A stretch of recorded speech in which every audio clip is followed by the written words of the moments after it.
Police body cameras capture thousands of hours every day. Most footage ends with traffic stops, arguments, or routine calls. But every so often, those cameras record something far more disturbing.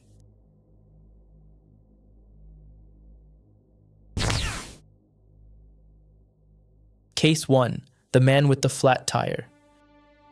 Before dawn, the highway was quiet, with barely any traffic, looking like just another ordinary morning. Or so it seemed. March 15, 2024. At 5:30 in the morning, a 5-year veteran of the New Mexico State Police pulled up behind a white BMW parked on the shoulder. Interstate 40, near Tucumcari, New Mexico. A stranded driver, a flat tire, and what appeared to be nothing more than a routine call. The man steps out immediately, walks straight to the passenger window. His name was Jeremy Smith. He looked like just a guy with a problem. They spoke briefly. Officer Justin Hare offered him a ride into town, then asked him to step towards the front of the patrol vehicle. Hey, bud. Got a flat tire, you can help me? What are you needing? Just a tire. I need a ride to the store, you get me there. Go ahead and go to the front of my car real quick. I'll meet you up there real quick. I'll give you...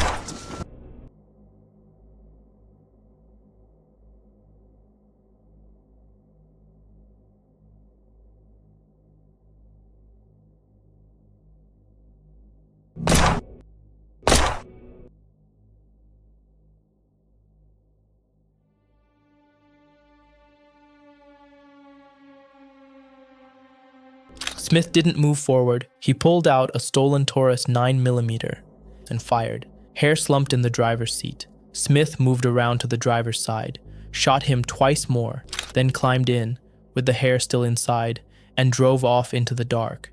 For several minutes, a marked police cruiser moved through the New Mexico desert, carrying a dying man. Eventually, Smith dumped him on the roadside, 7 miles away, and kept going. What the body cam couldn't tell Hare in that moment, what nobody at that scene could have known.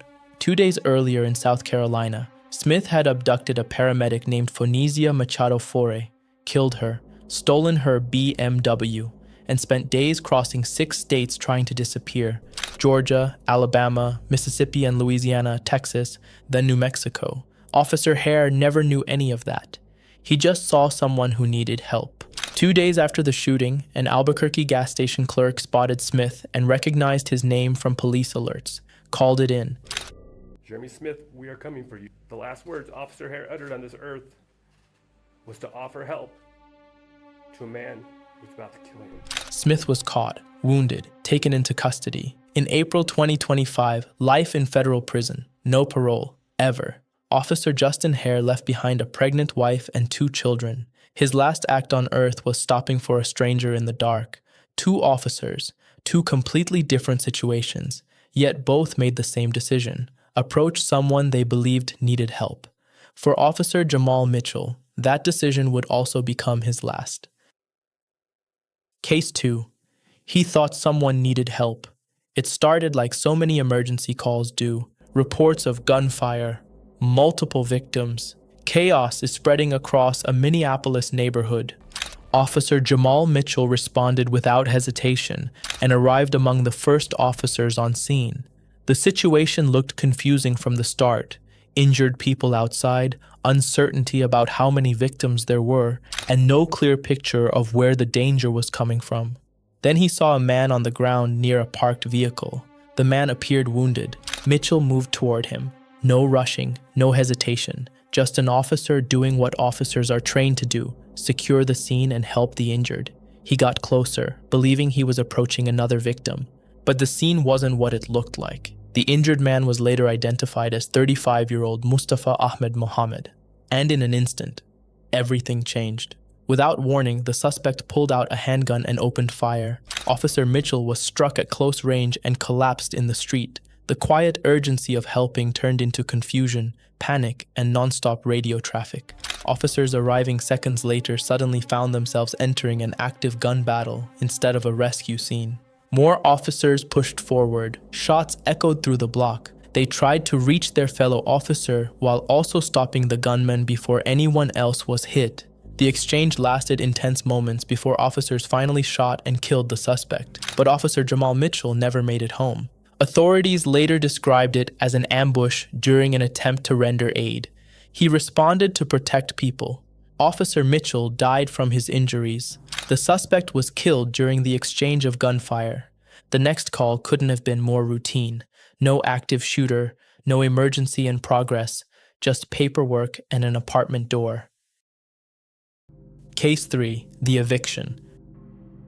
2 sheriff's deputies arrived at an apartment building to carry out what should have been a completely routine task. An eviction notice. Simple, straightforward, or at least that's what they expected. Sheriff's office.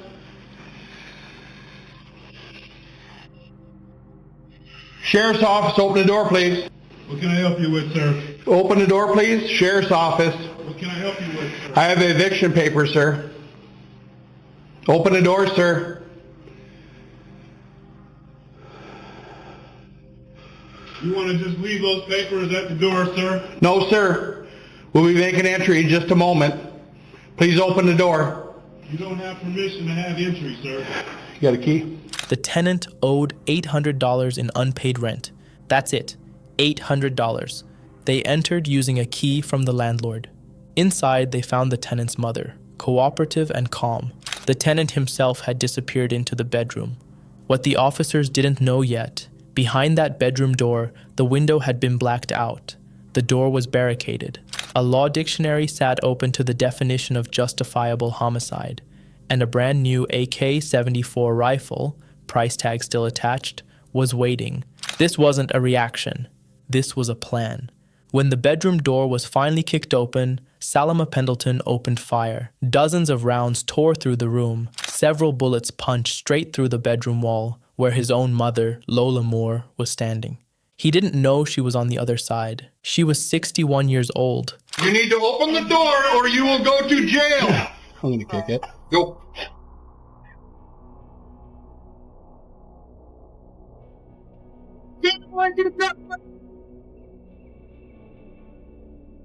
The deputies radioed for help.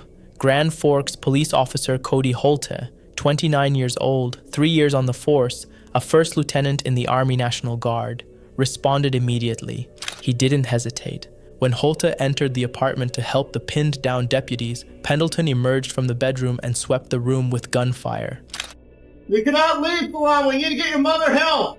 Mother's laying on the floor, damn it! We need to get her help, though. We can't do that until you come out. I'm demanding that you leave! Salama, we need you to cooperate as best as you can, okay? We need you to put the gun down so that we can get the ambulance up here to take care of your mother.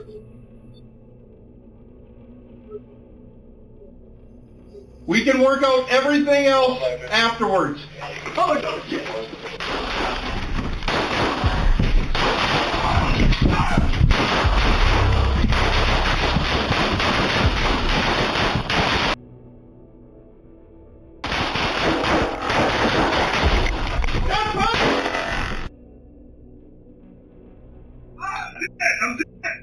I'm Drop the gun! Drop it! Drop it! He's moving! Drop the gun! Drop it! Holte was hit, arms, torso. The wounds were devastating. His fellow officers carried him out to an ambulance. He died at the hospital. He left behind a wife and a son who was just 10 months old. Pendleton was eventually shot, wounded, and taken into custody. At trial, he claimed he never intended to kill anyone. The judge wasn't convinced. The sentencing judge called it a planned ambush, premeditated, calculated. Pendleton was sentenced to life in prison without parole. Over $800 in rent. That's what this cost. Violence isn't always what leaves the deepest scars. Sometimes it's watching a family run out of ways to help someone they love. Case 4. Home by Noon. An ordinary family home in Winchester, Virginia. At first glance, it looks completely normal. A quiet house, nothing unusual. But behind those walls was an extraordinary amount of pain. The woman living there had just completed 30 days in rehab, 30 days of counseling, 30 days of structure, 30 days spent fighting the addiction that had controlled her life for 6 years. I'm Stephanie, I'm the one that called. Okay. So This is my dad, Robin, who owns the home. Sure. I live here about 50-50, and my oldest sister, who just turned 39 this year, also lives here in the top room.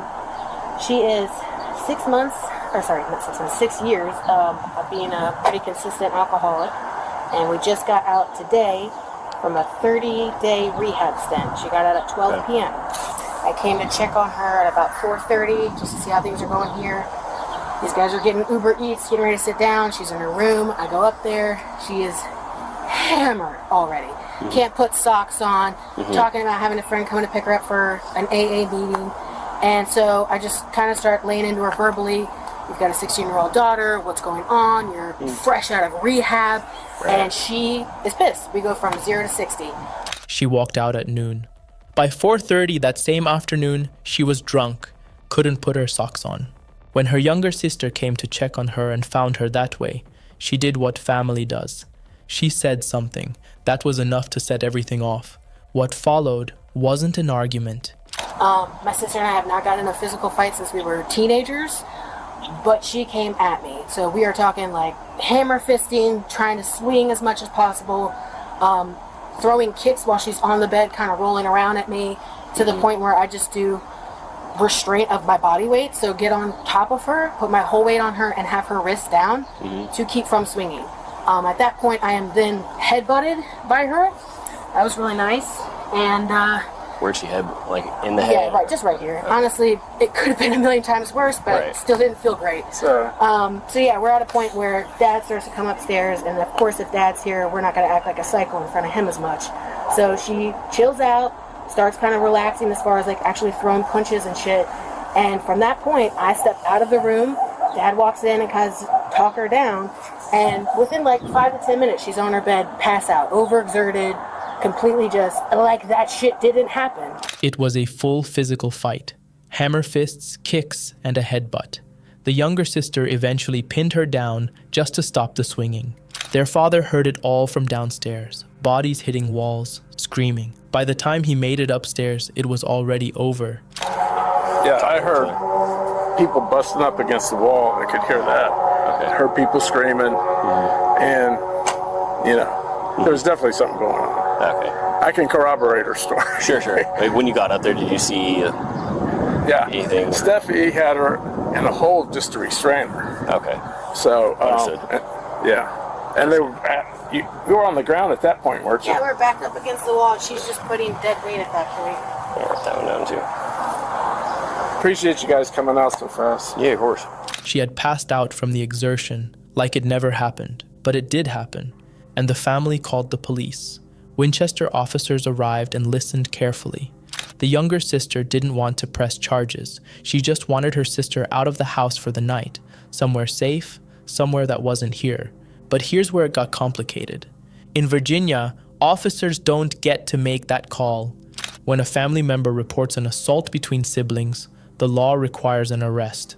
No discretion, no exceptions. So despite everyone's hesitation, despite the tears and the tiredness and 6 years of watching someone they loved slowly disappear into a bottle. You're going to have to go to jail. You're going to be under arrest for domestic violence. You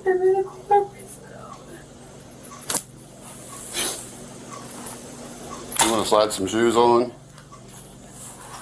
Do you want to put some shoes on? Or we can help you with this. Oh, shit, I'm sorry. It's like a brain. I'm trying to... Probably be easier to put your hands this way. Okay.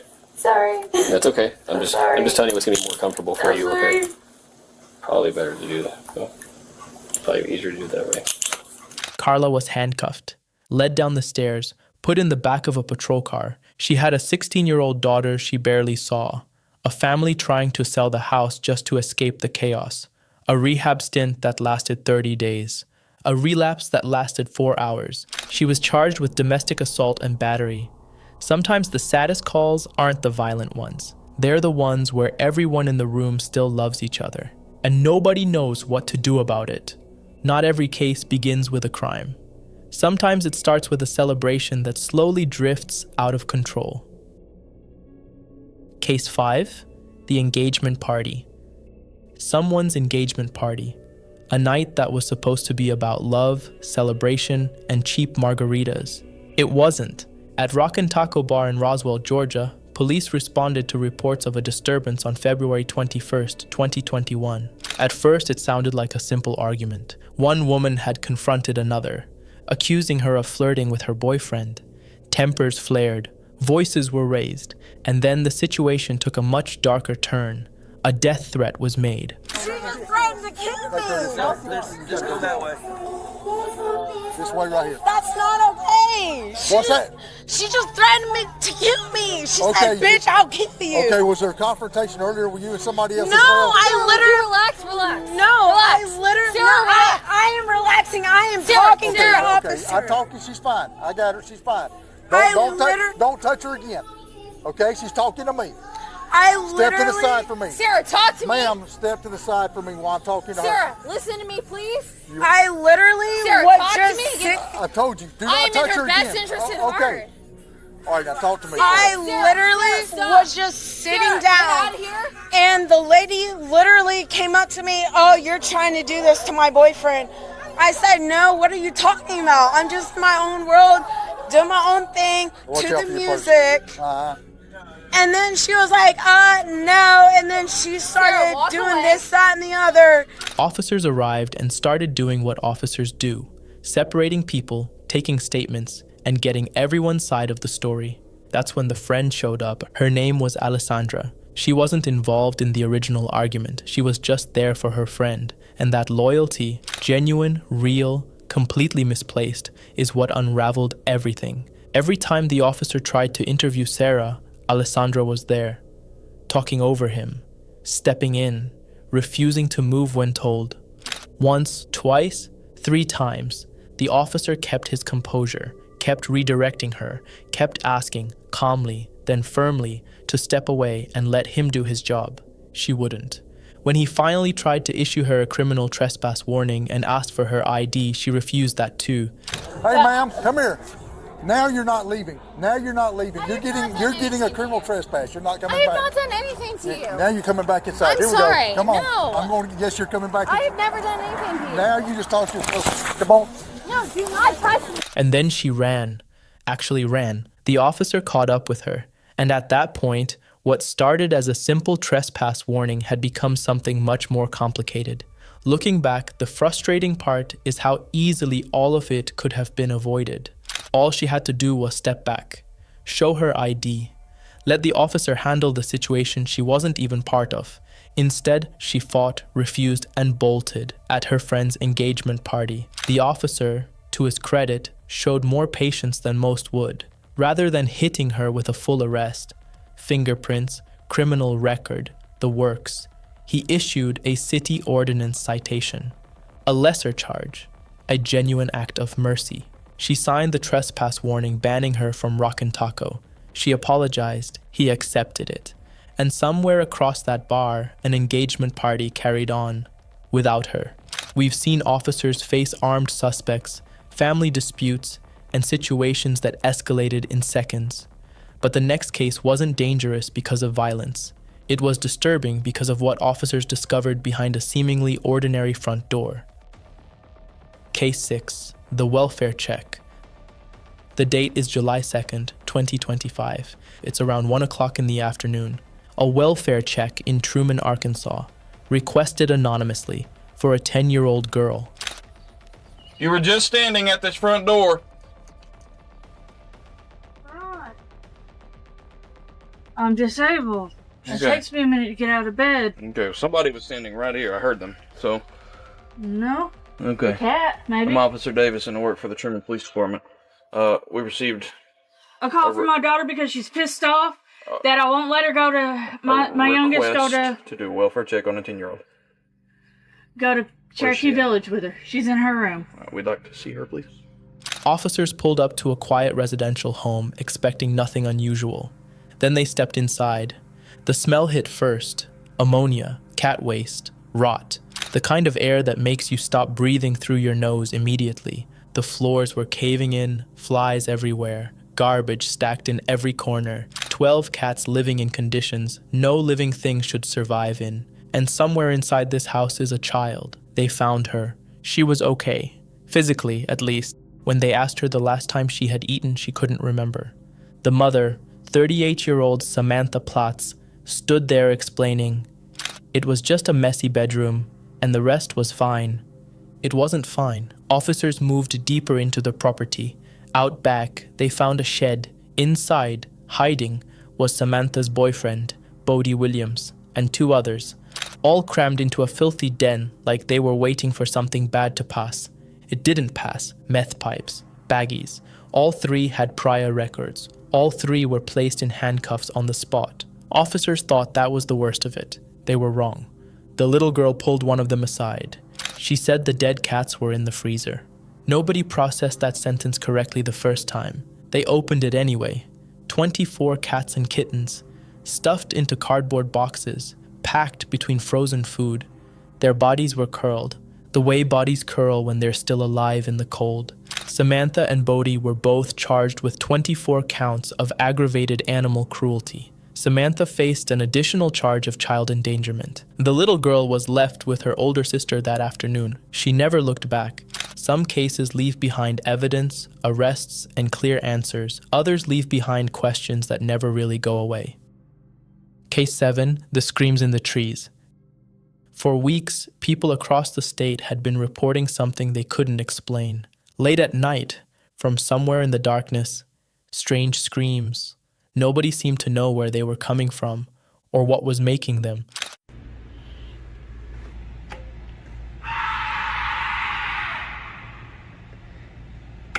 Not human, not an animal, something in between, or something else entirely.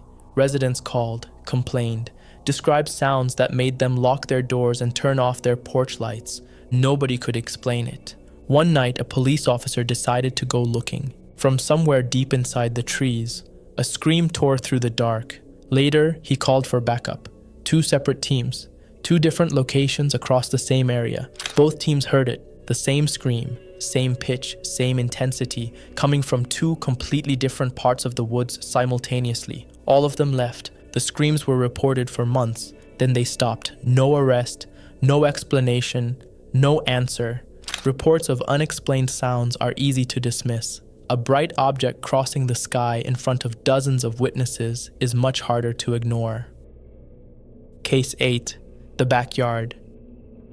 Just before midnight, on April 30th, 2023 in Las Vegas, Nevada, a glowing green light streaked across the sky, silent, fast, and completely unexplained.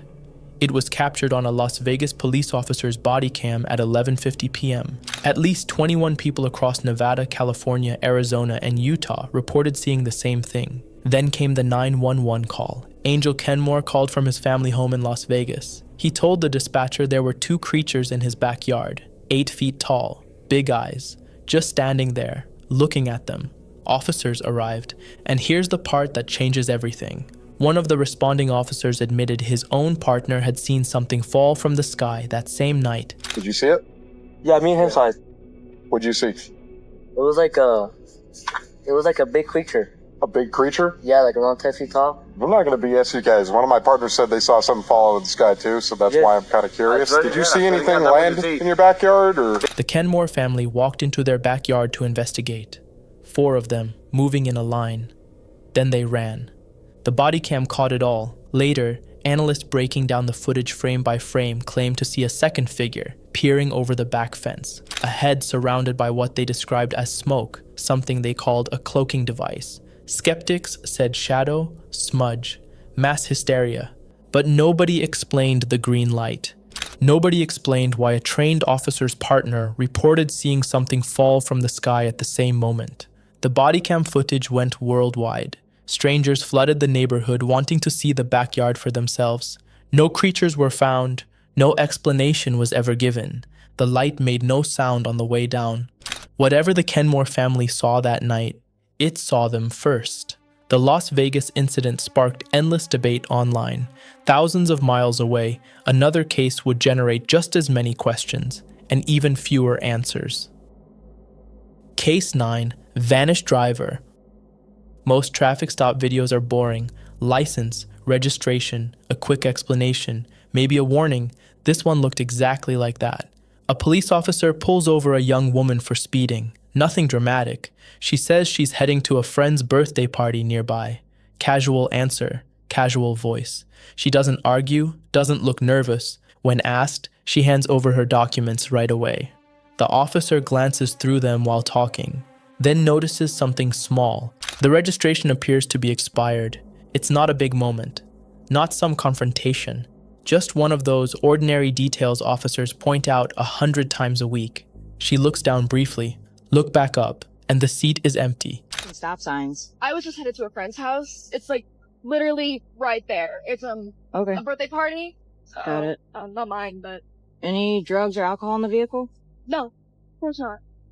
All right. Sit tight, Sarah. I'll be right back. Okay. Your registration is What the? Sarah? What the heck? Sarah? Not half open, not someone stepping out. Empty. There's a second where the officer doesn't even react. You can almost see the brain trying to catch up before the words do. She calls out, checks beside the car, walk around. Nothing. At that point, the tone changes. Not panic, more confusion than anything. Because if someone walked off, where did they go in that amount of time? No strange behavior, no build-up, just a completely forgettable traffic stop, until suddenly it wasn't. Whether there's missing context, editing, or a simple explanation outside the frame, the footage leaves the same uncomfortable feeling. You keep expecting the obvious answer to show up, and it never really does. She sat quietly, then suddenly snapped. At first, the arrest seems completely routine, nothing out of the ordinary. But then, she snaps. A woman accused of human smuggling is already in handcuffs, sitting inside a Border Patrol transport van in Carrizo Springs, Texas. The stop is over. The difficult part should already be done. 2 agents stand outside the vehicle and ask her to do something simple. Put your feet inside so they can close the door. She doesn't answer. She just sits there looking down. One of the agents explains again that they're about to move and she needs to stay seated. For a second, it feels less like resistance and more like someone refusing to engage at all. Then the atmosphere changes instantly. Without warning, she lets out a loud sound and suddenly lunges toward the officers as they try to shut the van. The movement catches them off guard, not because she's escaping, but because the shift is so abrupt. Okay. Put your feet in.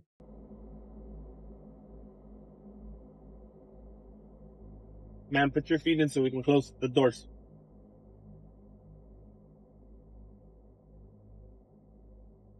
Okay. He's gonna close the door. You stay right there before we move. Hey, calm down. Calm down. Calm down. Back up. Back up.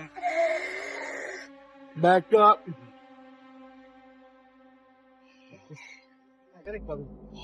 Hold on. Hey, get your foot back in there. Get your foot back in there. Get your foot back in there. Ma'am. Ma'am, we're gonna have to tase you. You're not gonna like that. I don't understand what you're telling me. Put your feet back in there. The agents try to keep the door closed, but she keeps pushing forward. At one point, she says she doesn't understand what they're telling her while continuing to resist being secured inside the vehicle. One officer warns that if she continues, force may be used. The footage spread online because people tried to explain the behavior. Some assumed panic. Others guessed she was acting. Some thought she was trying to delay transport. But the video itself never answers that question. It only shows a moment where a routine detention suddenly became unpredictable, and everyone in the frame had to react in real time. Case 11, a chase, 4 shots, and years of questions. This case unfolded in June 2024. It began with what seemed like a routine police pursuit. Officers were trying to stop an SUV they believed had been stolen, but they weren't chasing just one suspect. Several teenagers were inside the vehicle, and among them was 17-year-old Emerson Wilkins. The pursuit itself wasn't long. The vehicle stopped. Wilkins got out and ran. 2 officers followed on foot through an open area. One carried a taser, one carried a firearm. What happened next became the part people argued about.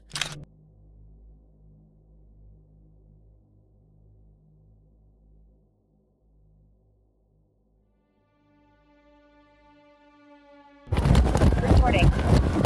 Get on the ground now! Drop the gun! Drop the gun!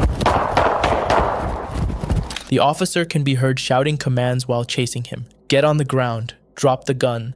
The distance closes quickly, then gunshots. Wilkins falls. In the first public explanation, police said the teenager had turned and pointed a gun during the chase.